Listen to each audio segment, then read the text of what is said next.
5 நிமிஷத்தில் இந்த மாதிரி சுவையாகவும் ரொம்ப சிம்பிளாகவும் ஒரு புளிச்சக்கீரை தொக்கு செய்கிறது பார்க்கலாமா? அனைவருக்கும் வணக்கம். நம்மளோட சேனலில் இன்றைக்கி நான் புளிச்சக்கீரை தொக்கு எப்படி செய்கிறதுன்னு உங்களுக்கு சொல்லி தரப்போகிறேன். வாங்க வீடியோக்குள்ளே போகலாம். இப்போது புளிச்சக்கீரையை இந்த மாதிரி கீரையெல்லாம் பறிச்சுட்டு நல்லா வாஷ் பண்ணி எடுத்துக்கோங்க. தண்ணி இல்லாமல் இருக்கணும், அப்போ தான் கீரை நல்லா டேஸ்ட்டாக இருக்கும். நெக்ஸ்ட்டு அதுக்கு நாம் என்ன பண்ணலான்னா ஒரு மசாலா ரெடி பண்ண போகிறோம். அந்த மசாலா ரொம்ப ஸ்பெஷல். இதில் 1 டீஸ்பூன் கடுகு, சீரகம், மிளகு, அப்புறம் கொஞ்சம் வெந்தயம் சேர்த்துருக்கேன். அது கூடவே ஒரு 4லேருந்து 5 பச்சை மிளகாய் சேர்த்துக்கோங்க, உங்களோட காரத்துக்கு தகுந்த மாதிரி. இந்த புளிச்சக்கீரை தொக்குக்கு இந்த பொடி தான் ரொம்ப ஸ்பெஷல். ஸோ கண்டிப்பாக இதை மிஸ் பண்ணாதீங்க.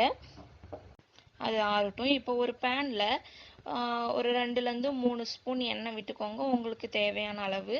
அது தாளிக்கிறதுக்கு கொஞ்சம் கடுகும் 2 வரமிளகாயும் நான் எடுத்திருக்கேன், அதையும் சேர்த்துட்டு ஒரு 4லேருந்து 5 பல் பூண்டு, வெங்காயம், நீங்கள் சின்ன வெங்காயமும் சேர்த்திக்கலாம் இல்லை பெரிய வெங்காயமும் சேர்த்திக்கலாம். நல்லா சேர்த்துட்டு நல்லா மிக்ஸ் பண்ணிக்கோங்க. அது ஓரளவுக்கு வதங்கணும். புளிச்சக்கீரைக்கு எப்போவுமே நம்ம பூண்டும் சீரகமும் வெங்காயம் இது 3ம் நல்லா தாராளமாக சேர்த்துக்கோங்க. அதோட டேஸ்ட் இன்னும் சூப்பராகவே இருக்கும். இதுக்கு நம்ம தனியாக கீரையை வேக வைக்கணும்னு அவசியம் கிடையாது.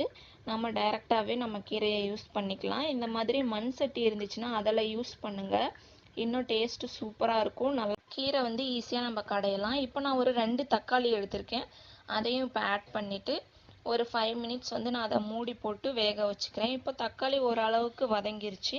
அதை இன்னும் நம்ம நல்லா மிக்ஸ் பண்ணிக்கிட்டே இருந்தோம்னா தக்காளி நல்லா நைஸாக வதங்கிரும். தக்காளி வதங்கிருச்சு. இப்போ நம்ம புளிச்சக்கீரையை ஆட் பண்ணி நல்லா மிக்ஸ் பண்ணி விட்டுக்கலாம். பாருங்கள், நம்ம தண்ணி எதுவுமே இதில் சேர்க்க போகிறதில்ல. நல்லா தொக்கு மாதிரி கெட்டியாக இருக்கும். இது நம்ம சூடான சாதத்தில் போட்டு சாப்பிட்றதுக்கு ரொம்ப டேஸ்ட்டாக இருக்கும். அதே சமயம் நீங்கள் தோசையிலையும் போட்டு சாப்பிட்லாம், இன்னுமே அது ஹெல்தி தான்.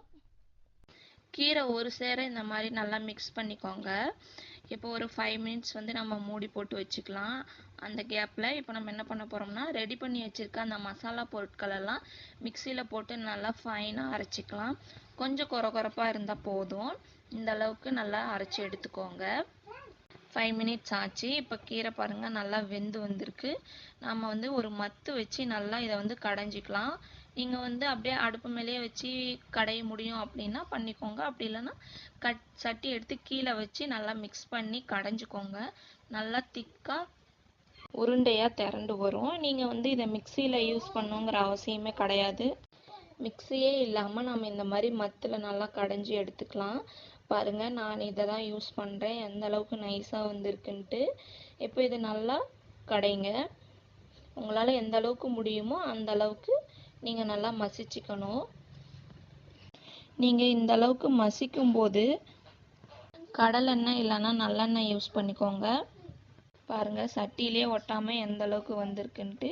இப்போ நம்ம ரெடி பண்ணி வச்சுருக்க சீரகம், மிளகு, வரமிளகாய், வெந்தயம்லாம் போட்டு பவுடர் பண்ணியிருக்கோம் இல்லையா, அதை நம்ம இப்போ அந்த பவுடரை மிக்ஸ் பண்ணிக்க போகிறோம்.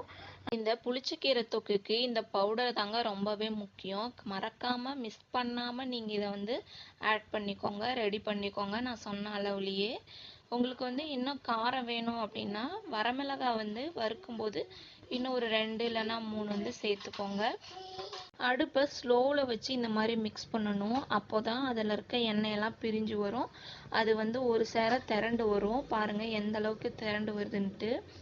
இந்த மாதிரி நல்லா கலந்து விட்டுக்கோங்க, டேஸ்ட் இன்னும் சூப்பராகவே இருக்கும். நான் இப்போது கொஞ்சமாக ஆயில் சேர்த்திக்கிறேன். ஆயில் சேர்த்தோம்னா அது இன்னும் அப்சர்வ் ஆகி கொஞ்ச நேரம் நல்லா வெந்து வரும்.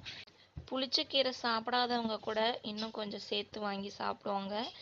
நல்லா இந்த மாதிரி கைவிடாமல் கிண்டிக்கிட்டே இருந்தீங்கன்னா அது நல்லா அல்வா மாதிரி திரண்டு வரும். பாருங்கள், நம்மளோட சேனலில் இந்த மாதிரி வீடியோஸ்லாம் பார்க்கணுன்னா மறக்காமல் சப்ஸ்கிரைப் பண்ணிக்கோங்க. ஒரு 5 மினிட்ஸில் குக்கிங் வீடியோலாம் நான் கண்டிப்பாக அப்லோட் பண்ணுறேன். நம்மளோட சேனலை எப்போவுமே ஆதரவு கொடுங்க. உங்களோட ஆதரவு தான் எனக்கு ரொம்ப முக்கியம். அவ்வளோதாங்க, சிம்பிள் அண்ட் டேஸ்டியான புளிச்சக்கீரை தொக்கு ரெடி ஆகிடுச்சு. நீங்களும் உங்கள் வீட்டில் செஞ்சு பார்த்துட்டு எப்படி இருக்குன்னு கமெண்ட் பண்ணுங்கள். மறக்காமல் நம்ம சேனலை சப்ஸ்கிரைப் பண்ணிக்கோங்க. நன்றி.